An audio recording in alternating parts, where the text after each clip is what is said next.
Hello, DeSantis fam. You're watching The Hill with April Ryan, where we bring you the latest in politics every week. We want to start this week with the latest on the death of Tyre Nichols. The 29-year-old was laid to rest this week in Memphis, Tennessee, where Vice President Kamala Harris attended the funeral. theGrio exclusively broke the news about the VP's travel to Memphis after Harris spoke to the mother and stepfather of Tyree Nichols. A source told theGrio that Tyree's mother, Ro Von Wells, was devastated and having a hard time during the call. The family's attorney, Ben Crump, said Vice President Harris consoled Mrs. Wells and even helped her smile for a bit. Reverend Al Sharpton, who delivered the eulogy, told theGrio now is the time for Congress to address bad policing in America and pass the George Floyd Justice in Policing Act.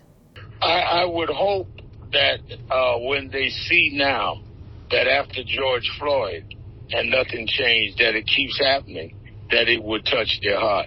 And again, I don't want to give my sermon in advance, but I'm certainly going to challenge them morally, that here we are in the town that Martin Luther King was killed, and 5 black cops right down the block would beat a man to death.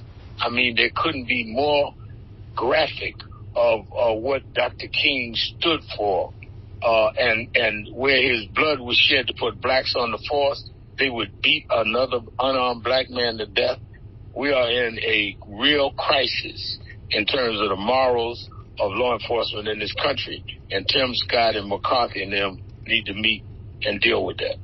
On Capitol Hill, Florida Congressman Maxwell Frost shared his thoughts on the police killing of Tyre Nichols, telling theGrio that what happened in Memphis is a symptom of a larger issue: racial bias in policing across the country. For me, it really brought me back. And it also reminded me that nothing on the federal level has really been done to help reimagine public safety and build a more equitable system that doesn't criminalize people because the color of their skin or how much money they have, et cetera.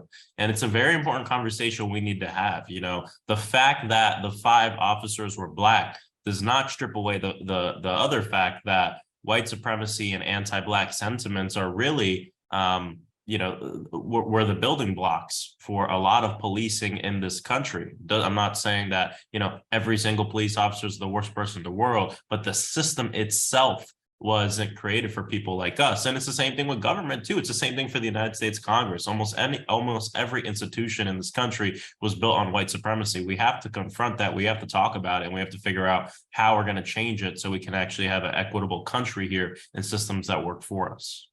South Carolina Republican Senator Tim Scott and New Jersey Democratic Senator Cory Booker are being called back to the negotiation table to find a bipartisan path to passing the Floyd bill after previous talks ended in a stalemate back in 2021. Frost, the youngest member of Congress who ran his congressional campaign on a call for police and criminal justice reform, says he is not confident in Republicans working with Democrats to pass the George Floyd bill.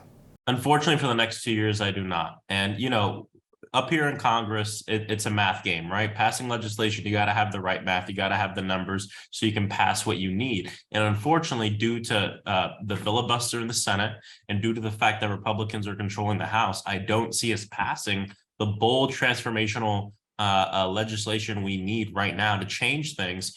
And down in Florida, Democrats are decrying Governor Ron DeSantis' continual efforts to ban Black history in public schools. State Senator Shervin Jones recently told theGrio that the Florida governor's anti-woke agenda is anti-Black. Anti-Black, period. That's exactly what it is. And it's the same thing where I don't even call it cultural war anymore. A lot of this stuff is racism at its core. Of course, and it's really both and that we're dealing with. And it's all of these buzzwords. They know what gets their base gearing up and what gets the attention of their base, and that's what we're seeing. But the sad part about it is they're doing it on the backs of marginalized people, whether it's the LGBTQ people community, whether it's the immigrant community, whether it's the Black community.